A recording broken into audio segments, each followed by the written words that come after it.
Hello everyone, welcome to Salika Mag.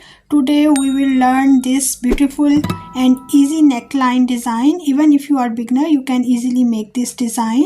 So I just take this piece of fabric that was given with my this fabric.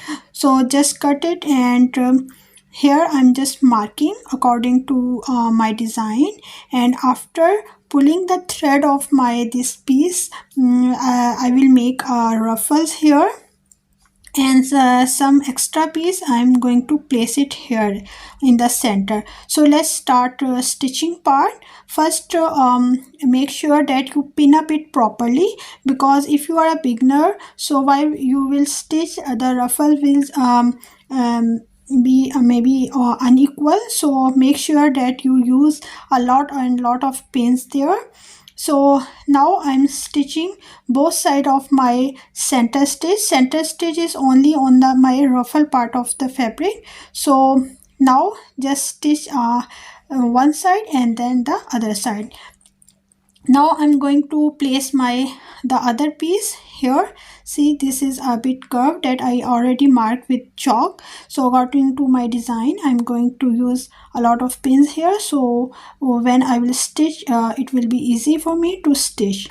Guys, if you are absolute beginner, you can check my playlist. I have a complete course for beginners. You can check there the pattern making, measurement, drafting, cutting, each and everything step by step you can learn there.